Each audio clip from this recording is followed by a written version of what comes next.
11 times. And Jon, do you want to tell us a bit about yourself?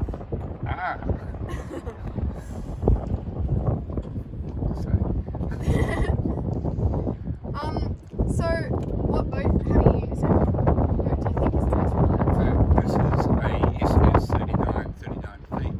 My first boat that of any consequence was when I late 20s was an ISOBel 34.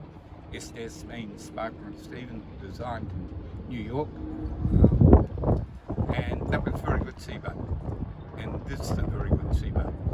I did a lot of voyages in that first boat, a lot of voyages in this, and I also did a very big voyage in another Australian design built boat.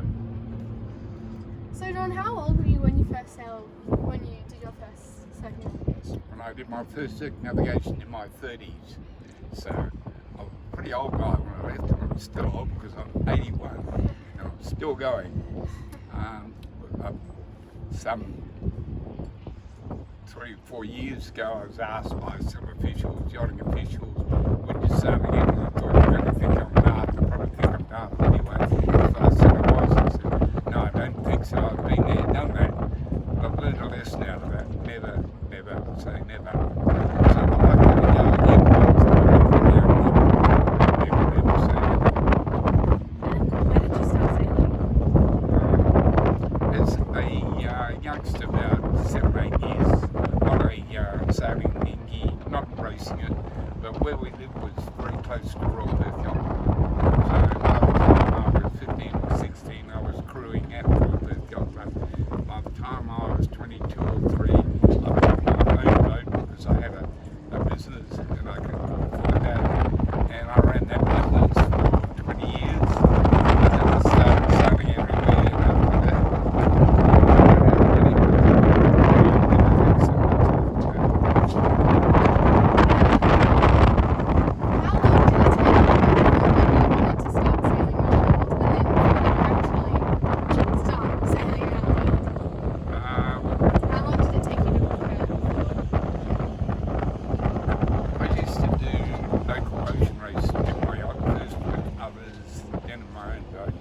so I guess I got an idea of it. I had a friend and colleague who sailed from Western Australia to South Africa across the Indian Ocean. I thought, well, I could do that, I think, and so I did.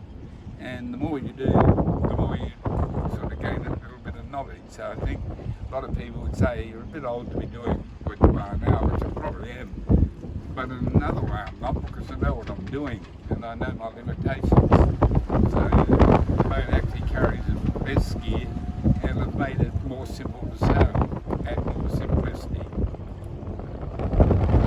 In fact, a bit of advice for the yacht is add more lightness, add more strength, add more simplicity. When I say lightness, I've seen people building a boat put 1-inch floorboards in, well, 3/8 inch floorboards, for example, will last just as long. So just don't put weight in for the sake of it inside the boat. But where strength matters, add more strength, add more simplicity. Where, in my case, that's very sensible because I'm pretty dumb. And choosing the SMS 34, was this your, what other choices did you have and why did you pick this one? I sailed 3 times around the world non-stop, which was a record, still is a record. Longest distance continuously sailed by any vessel on the surface of the earth, as far as I know of, but certainly yachts. That was designed in Western Australia by a West Australian designer and built in Western Australia, and that was built very strongly. And it was simple too, because an awful lot of the furniture and structure inside the boat, when you're selling a charter boat or something, or might be used for charter or that kind of thing, there's a lot of furniture and things tucked away and hidden away where you can't find them easily or get at them easily, like working on your batteries, for example. And your sponsor, No Plastic Waste, Minderoo Foundation, was how do you out on the water, how do you help?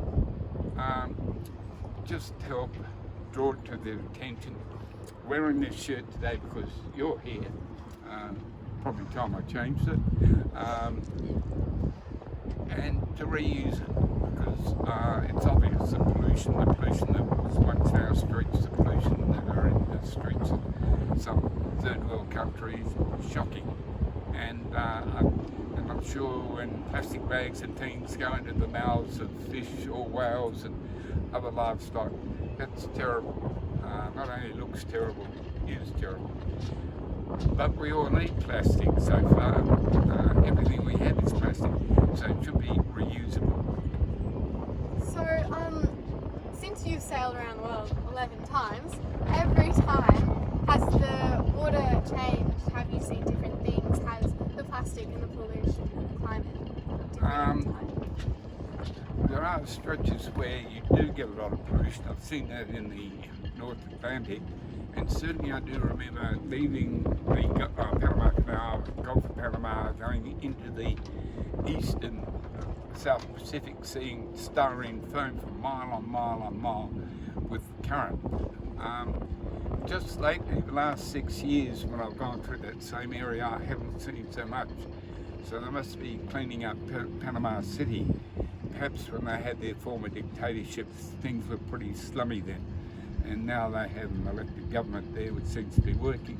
Things are a lot more tidier. I do often get asked, what's the weather like? Do I notice the weather change with climate warming? I certainly believe in climate warming is happening. But because I sail at all sorts of kinds of times of the year, different times of the year, the weather is different at different times of the year. So can I really say it's different this time than last time when April was different? There's not much wind in the South Pacific, for example, in April. Well, maybe if I went in April and there was a lot more wind, then it is changing, isn't it? So to that end, I don't fetch any more gales or less gales or anything that I particularly notice, but I know it's happening now. And what's your best memory of sailing? Usually they ask me, where's your best place? And the answer to that is, where you last had your best time. It could be in your company having lunch. Otherwise, home. Still like home. You've got to live in Sydney. Well, maybe that's the best place. Perth is better. And on this boat, where is your favourite place to hang around? On the boat? Yeah. Probably, and I think most lone sailors will tell you they spend most of their time in the cabin. Otherwise, you get a lot of windburn, sunburn here, and I'm not sure about your complexions. I've been fairly dark, that's helpful. Otherwise, you need to keep yourself covered, properly covered.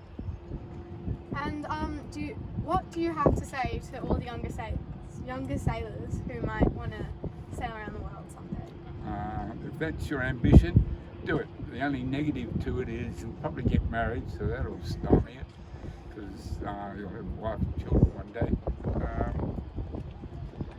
But by all means do it. The other negative to it is you won't ever have a very, very big bank balance, whereas if you stay at home, you can probably build up something to retire on one day.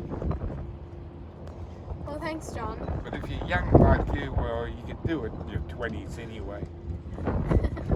Thank you for Thank you. showing us around the boat and giving us a little insight into what You it's should like. be on the ABC. You should.